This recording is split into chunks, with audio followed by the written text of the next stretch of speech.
So we're going to take a look at the IRs for this experiment where you converted that alcohol into that chloride using thionyl chloride.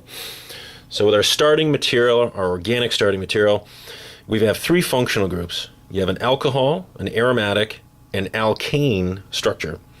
So we'll start off with the aromatic, and at the same time, since we're looking at this region, we'll kind of kill two birds with one stone there. The 3000 is a very important magical line. Anything just to the right, so 2879, 2927, and 2973, that will belong to the sp3 hybridized carbon with a hydrogen stretching. Anything that's just that side to the left of the 3000 line, 3085, 3063, 3029, that will belong to the aromatic or the sp2 hybridized carbon with a hydrogen on it stretching. So that's a standard thing. But continuing with our aromatic, we know that they often have, stated in the book, when you're looking at carbon-carbon double bond stretching. So right on 1600 usually have one.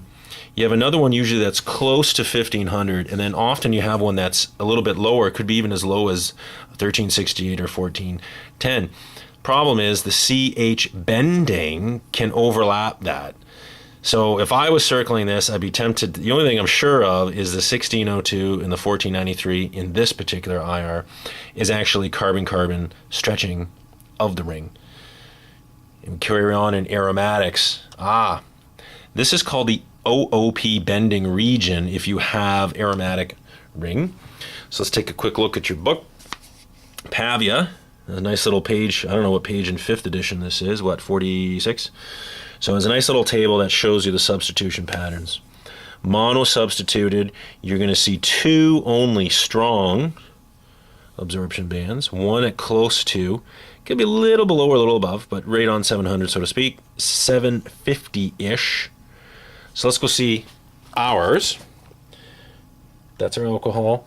Now this one's nice because, like, clear as day, in that whole region you only see two strong absorptions, and they do fall in line. So these two is definitely mono-substituted, aromatic OOP bending. The other region is this one right here, the overtone region, but you will only circle that if it matches the pattern that this book also shows on the same page. If you have a mono-substituted ring in that region, do you clearly see four peaks, a little bit diminishing intensity there? Does it look just like that? If it does, circle it. If it doesn't, don't. So those are the overtones that do match mono-substituted ring. So that takes care of the aromatic. As far as the alcohol, this is obviously matches. Go back to your Pavia book and remind yourself what you're looking for. That's the OH stretch. What's interesting, what do we do here? Because first of all, that OH is a secondary one, but it's also benzylic, which means one away from the ring. So what happens to the CO stretch? Is it this? So you flip the page over here. We got alcohols, phenols, page 1. And it's kind of interesting because they're telling us that if it's a secondary one, saturated, 1100. But this one's next to a phenyl ring. This has phenols. So what do? What's kind of nice is, see how they showed you on a secondary one? They're telling us that the CO stretch, which normally would occur here for saturated compounds, is going to get lowered, about 30-ish. So 1070 is what they have. Now it's kind of interesting. If you read that table wrong, you might be thinking the CO absorption is supposed to be at 1100. Well, there's your 1078. Both of these is probably your symmetric asymmetric stretch of the CO of your alcohol. And other than that, that looks good to me. Moving on to the IR of the product, we all know that the CCl stretch it's quite a broad range, and it's normally at 570 or something like that, but it can run right up to 800. Now, what's interesting is, provided you ran down past 650, see that 646? There is rumor that that one there is north. That should be it, only because it's broad and it's in that region.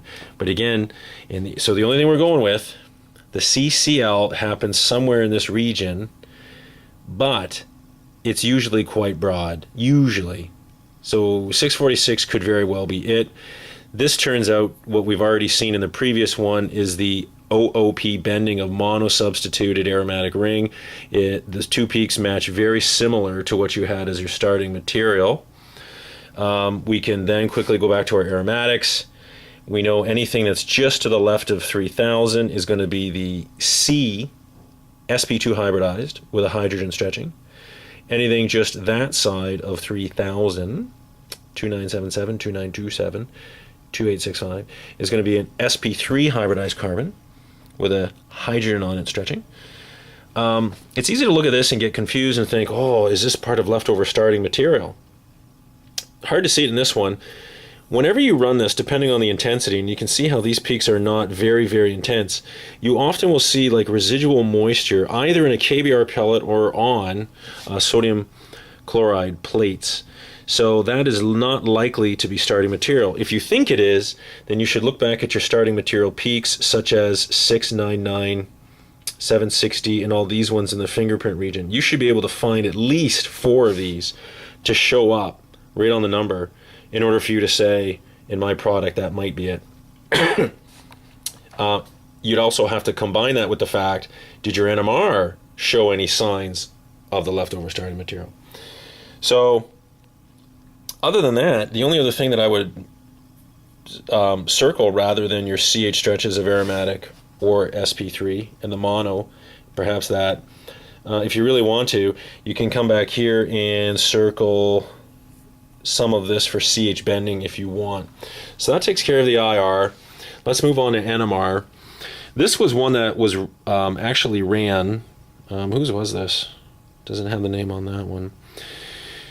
You always have to write the structure on your NMRs, and this one's a proton, so you have to label, usually with letters or numbers, each of the different hydrogens by symmetry. You always have to label it, which includes the fact that your aromatic ring has hydrogens, D, E, and F in this case. There's 3 different ones.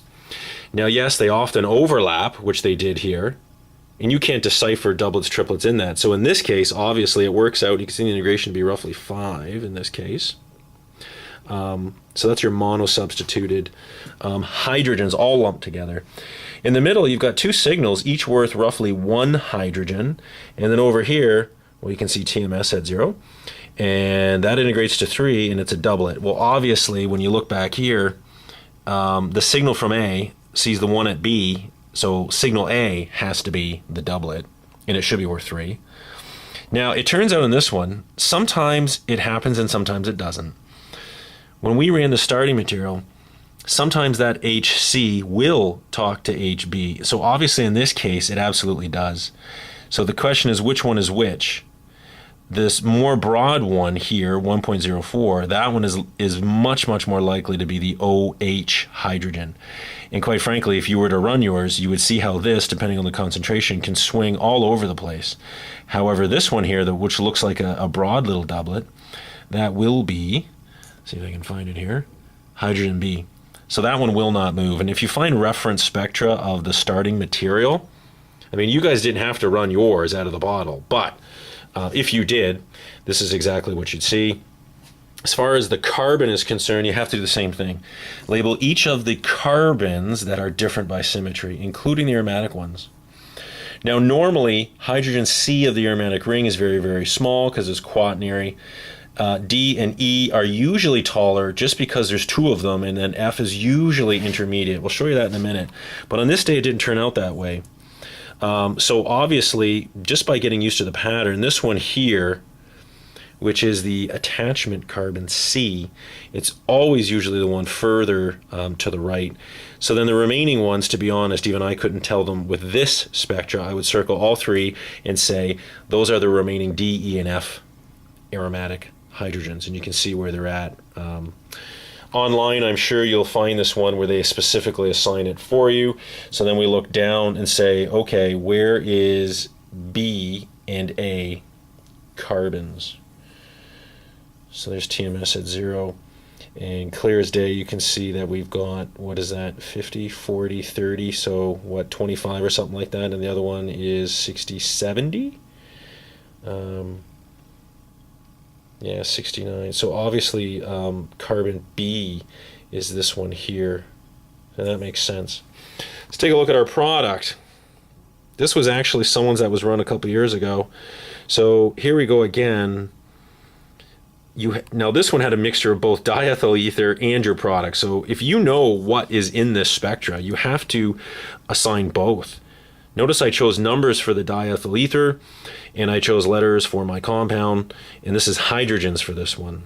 Okay, so the aromatic region C, D, and E, yet again they're lumped together in one blob. So obviously C, D, and E, worth roughly 5 hydrogens is that. Then we scroll this way. You'll see the reference spectra is clearly showing this quartet has to be hydrogen B of my product, whereas the other quartet 2 is that one of diethyl ether. Then we go this way. The doublet, that belongs to our product, the triplet diethyl ether. What's interesting is, and I'll do a quick example here, we have the integral. So if you wrote down a yield, it's interesting that the NMR gives you a mole-to-mole ratio, but note that this 1.04 comes from one hydrogen of your product, whereas diethyl ether, right, is going to have 2 positions of 2 hydrogens. So as far as it is concerned, that integral is for 4 hydrogens of diethyl ether. So how could we calculate this and adjust our yield? So I did a little quick drawing here. I wrote down the integrals from there. Diethyl ether is 4 hydrogens. So that 0.68 integral divided by 4, so 0.17 is worth 1 hydrogen of diethyl ether. So now that we have 1 hydrogen in its integral number for diethyl ether, we can compare it like apples to apples of the 1 hydrogen integral of the product. So the mole-to-mole ratio of the product to ether is literally this ratio right here, by mole. So therefore, even if you want to talk about it a different way, ether will be a percent. Oh, and I just made a mistake, and this is kind of good because I can fix this in real time. If I'm calculating the percent of the total moles, then I should have added the extra 0.7 to that. So 0.17 out of the total would be the percent by mole of diethyl ether. So you can see how you can use that information to sort of tweak and get an estimate of what your real yield is. So that's what you'll use for NMR when you get those integrals, and it helps. Okay, the carbon. Same thing here. You're going to label the carbons with letters is what I did. I put numbers here, but the carbons is what we're doing now. So the aromatic region, this one works out like you would expect. The short one is going to be the quaternary carbon C. D and E, there's doubles of them. F, there's only one. So normally, if the relaxation delays are done right, D and E will be the 2 taller ones, while F will be the intermediate height one. So you can see the intermediate height would be F, and the 2, I don't know which is which, will be D and E. So we look this way. Your reference spectra on the internet will tell you that this peak and this one belong to your product, while these 2 smaller ones is diethyl ether. But the integrals from the proton will tell you that diethyl ether is a lot less concentrated, so the smaller peaks will belong to diethyl ether. And we already know that the peak that's shifted downfield near 60 has to be carbon B. So that handles the NMR and IR.